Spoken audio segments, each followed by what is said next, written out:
Le village de Ribachi, perdu sur la côte est de Sakhaline, était figé dans l'attente de la tempête. Le thermomètre affichait moins 32 degrés, mais avec le vent, la température ressentie chutait à moins 50. La mer, habituellement vivante et grondante, était silencieuse, prisonnière de la banquise côtière.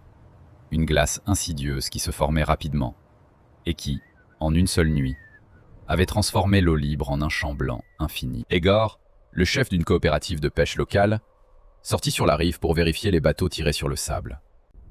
Seul le crissement de la neige sous ses bottes de feutre brisait le silence. Soudain, il perçut un souffle lourd et rauque, comme si la terre elle-même tentait de reprendre son souffle après une course. Egor se figea. Le son se répéta, mêlé cette fois d'un sifflement fin et perçant. L'homme leva ses jumelles et les pointa vers la mer, où une étrange tache noire se dessinait à un demi-kilomètre de la côte. Là, dans une minuscule Polynie, à peine plus grande qu'une cuisine d'appartement, la vie bouillonnait.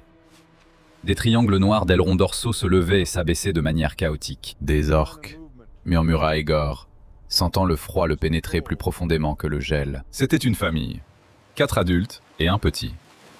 Le piège de glace s'était refermé rapidement, leur coupant la route vers la haute mer, qui n'apparaissait plus qu'à l'horizon comme une fine bande bleue, à 3 kilomètres de là. La Polynie se refermait rapidement.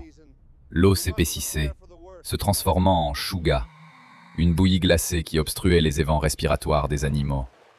Ils se poussaient, se bousculaient, essayant de conserver le seul espace d'eau libre. La panique était palpable dans leurs mouvements. Une demi-heure plus tard, la moitié du village était rassemblée sur la rive. Les hommes fumaient, regardant au loin d'un air sombre. Les femmes pleuraient, serrant leurs enfants contre elles.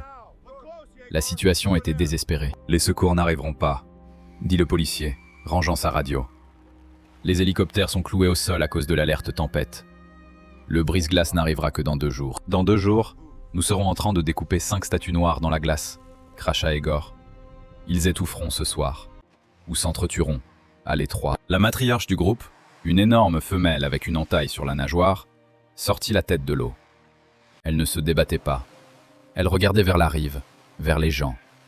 Dans ce regard, il n'y avait pas la supplication d'un chien domestique, mais la conscience d'un être ancien et puissant, qui semblait dire « Mon heure est venue, mais sauvez au moins le petit ». Le petit, encore très jeune, s'affaiblissait déjà. Il avait du mal à rester à la surface, et les adultes le poussaient à tour de rôle avec leur museau, l'empêchant de passer sous la glace. « Démarrez les scies », dit soudain Egor, la voix dure comme du granit. « Tu es fou, Egorich ?» répondit quelqu'un dans la foule. « Il y a 3 kilomètres jusqu'à l'eau libre. La glace fait un demi-mètre d'épaisseur. Nous avons des tronçonneuses, des baramines et des bras. Et eux, ils n'ont que nous. Ceux qui sont avec moi, faites un pas en avant. Les autres, apportez du thé chaud et de l'essence. » Tout le monde fit un pas en avant. Le travail commença à midi. Le plan était fou. Scier dans la glace un canal étroit, un corridor de vie, par lequel les baleines pourraient atteindre les profondeurs salvatrices. La première heure fut un enfer. La glace était stratifiée, visqueuse. Les chaînes des scies se cassaient, les moteurs calaient à cause de la surchauffe et du froid en même temps. Les éclaboussures d'eau glacée volaient au visage, gelant instantanément en croûte sur les cils. Nous nous sommes divisés en équipes. Les uns sciaient, les autres utilisaient des gaffes pour noyer ou sortir les blocs de glace, dégageant le passage. Le plus terrible était que les orques ne nous comprenaient pas tout de suite. Lorsque les premières personnes s'approchèrent du bord de la Polynie, un mâle frappa avec sa queue, nous aspergeant d'une douche glacée. Il protégeait sa famille. « Doucement, doucement !» criait Egor, couvrant le rugissement du moteur. « On est des vôtres !» Il éteignit la scie et plongea sa main dans l'eau, risquant de la perdre. La matriarche s'approcha. Elle s'immobilisa à 1 centimètre de ses doigts. Une seconde qui dura une éternité. Elle scanna l'homme avec son sonar, sentit la vibration de son cœur et recula. Elle émit une série de clics, apaisant le groupe. « Ils aident, attendez !» Les orques cessèrent de s'agiter. Elles se mirent en rang à l'endroit où nous commencions à tailler le canal. 5 heures passèrent. Le soleil commença à se coucher, colorant la neige en rouge sang. Nous n'avions avancé que d'1 kilomètre. Les bras ne se levaient plus. Les dos brûlaient. « L'essence s'épuise !» cria quelqu'un des derniers rangs. « Videz les voitures! Les motoneiges !» rugit Egor, changeant la chaîne. L'obscurité tomba soudainement. Il devint dangereux de travailler. Un faux pas et vous étiez sous la glace, dans l'eau noire, avec des prédateurs de 5 tonnes. Et là, nous remarquâmes quelque chose d'étonnant. L'eau du canal était trouble, à cause des éclats de glace. Les orques ne voyaient presque rien. Mais elles entendaient. Elles suivaient le son des tronçonneuses en marche. Le rugissement des moteurs devint pour elles un phare d'espoir. Dès que la scie se taisait, elle commençait à s'agiter, à se cogner le museau contre les bords du canal, se blessant la peau.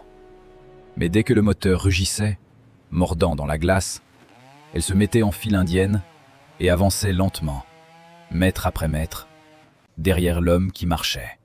C'était une étrange procession. Devant, à la lumière des lampes frontales, marchaient les hommes, courbés sous le poids des outils. Derrière, fendant le noir de leurs hautes nageoires, nageaient les géants. Le petit était complètement affaibli. La mer le soutenait sur le côté, l'empêchant de rester en arrière. « Encore un peu, les gars !» haletait Igor. « Je sens déjà l'eau libre. La voilà, l'ondulation arrive. » 10e heure de travail. Les gens tombaient de fatigue directement dans la neige. Ils étaient aussitôt ramassés par d'autres, frottés avec de l'alcool, abreuvés de thé chaud et remis au travail. Personne n'est parti. Même les adolescents du village transportaient des bidons. C'était une bataille, non pas contre la nature, mais pour la nature. Nous remboursions une dette que l'humanité avait accumulée pendant des siècles. Les 100 derniers mètres furent les plus difficiles. La glace était chaotique, empilée en morceaux.